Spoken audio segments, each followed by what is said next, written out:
एक छोटे से गांव में पहाड़ियों के बीच एक पुरानी हवेली खड़ी थी। ये हवेली सदियों पुरानी थी और इसके बारे में कई रहस्यमयी कहानियां प्रचलित थीं। लोग कहते थे कि इस हवेली में एक आत्मा का वास है जो रात के अंधेरे में भटकती है। एक दिन विक्रम नाम का एक साहसी आदमी उस हवेली में घूमने का फैसला करता है। विक्रम एक खोजी पत्रकार था और उसे रहस्यमयी चीजों में बहुत दिलचस्पी थी। गांव के लोग उसे मना करते हैं, लेकिन वह नहीं मानता। शाम के समय वो हवेली में पहुंचता है। हवेली बहुत ही डरावनी लग रही थी। खिड़कियां टूटी हुई थीं और दीवारों पर काई जमी हुई थी। जैसे ही वो अंदर जाता है, उसे अजीब अजीब आवाजें सुनाई देने लगती हैं।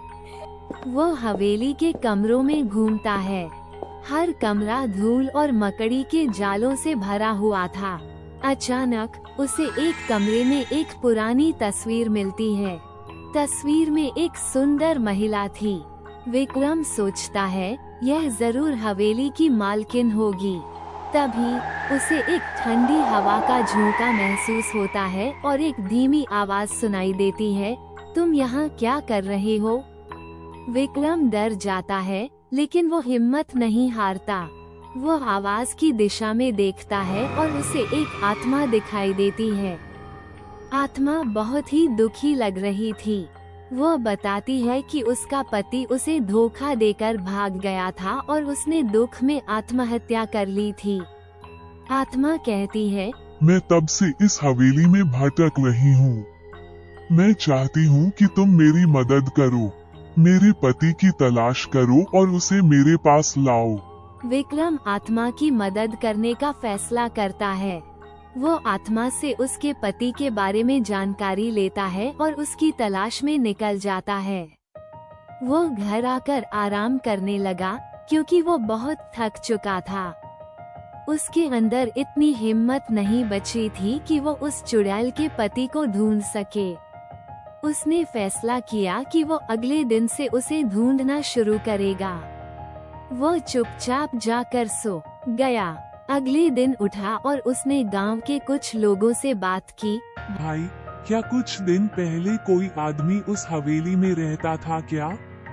क्यों यार, तुम क्यों हवेली के बारे में पूछ रहे हो?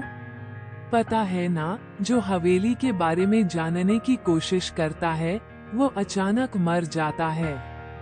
अरे भाई, वो सब छोड़ो, तुम ये बताओ कि पहले कोई रहता था या नहीं? नहीं भाई, मुझे हवेली के बारे में कुछ नहीं पता है। तुम किसी और से जाकर पूछो।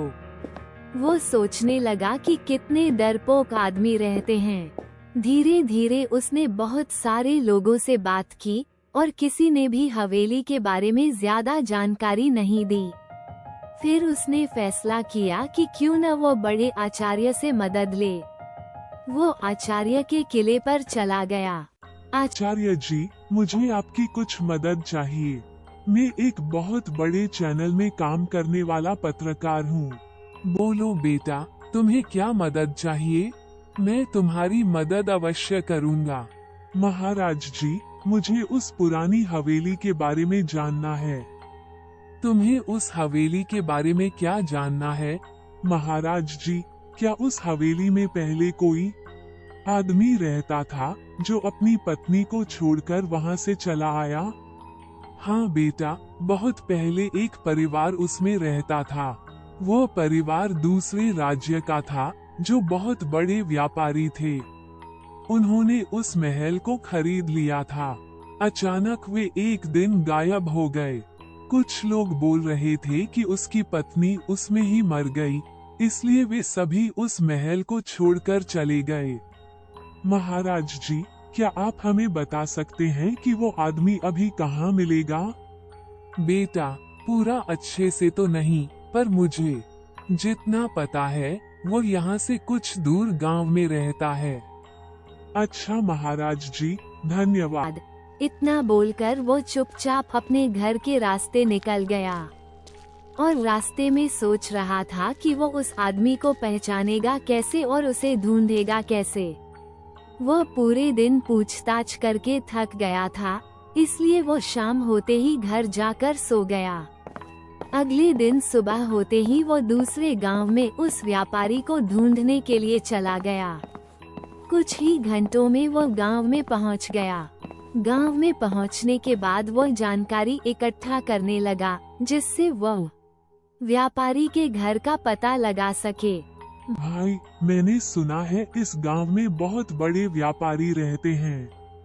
हाँ भाई, उनका नाम सेठ धनराज है। अच्छा भाई, मुझे सेठ धनराज कहाँ मिलेंगे? अरे भाई, मैं उनके पास ही जा रहा हूँ, तुम बोलो तो मैं तुम्हें छोड़ दूँ। हाँ भाई, आपकी बहुत बड़ी मेहरबानी होगी जो आप मुझे वहाँ पर ले जाकर छोड़ देंगे। फिर वो आदमी के साथ सेठ धनराज के घर पर चला गया। भाई, तुम यहीं पर रुको, मुझे कुछ काम करने के लिए जाना होगा। ठीक है भाई, बहुत बहुत शुक्रिया मुझे यहाँ तक छोड़ने के लिए। कुछ देर प्रतीक्षा करने के बाद वो सेठ धनराज से मिल लिया। हाँ, बोलो कौन हो तुम? आप ही वो आदमी हैं जो मेरे गांव की हवेली को खरीदे हुए थे। कौन हो तुम और क्यों आए हो यहाँ पर? मैं बहुत बड़ा पत्रकार हूँ और मैं उस हवेली के बारे में पूछताछ करने के लिए आपसे आया हूँ कि उस हवेली में उस दिन क्या हुआ था जो आपको हवेली को छोड़कर यहाँ पर चले आना पड़ा। मुझे कुछ नहीं पता, तुम यहाँ से जाओ। फिर पत्रकार ने उसे पूरी बात बता दी जो चुड़ैल ने उसे बताई थी। पत्रकार की बात सुनकर वो हक्का बक्का रह गया।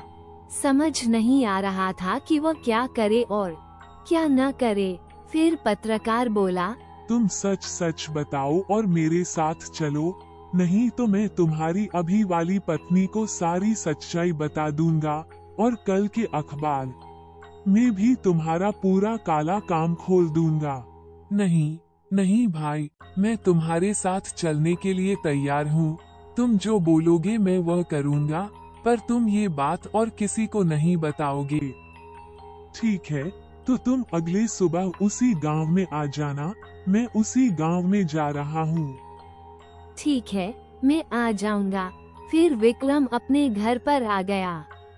जैसे ही अगले दिन की सुबह हुई, विक्रम उठकर सबसे पहले उस महल के पास जाकर उस व्यापारी का इंतजार करने लगा। कुछ देर में वो व्यापारी वहाँ पर आ गया। हाँ, बोलो क्या करना है मुझे? तुम बस मेरे साथ अंदर चलो। फिर व्यापारी विक्रम के साथ अंदर गया। अंदर जाते ही बहुत ठंडी हवा चलने लगी और किसी के रोने की आवाज सुनाई दी। आप आ गए, मैं आपका प्रतीक्षा न जाने कितने दिनों से कर रही हूँ। मुझे माफ कर दो, मुझसे बहुत बड़ी गलती हो गई जो मैंने तुम्हें धोखा दिया और तुम्हें मारकर इस महल से चला गया था। आपके जाने के बाद न जाने मैं इस महल में कैसे रही हूँ। मेरी तो मोक्ष भी सही से नहीं हो पाई थी। मैं दिन रात आपका इंतजार करती थी कि आप किसी न किसी दिन आएंगे।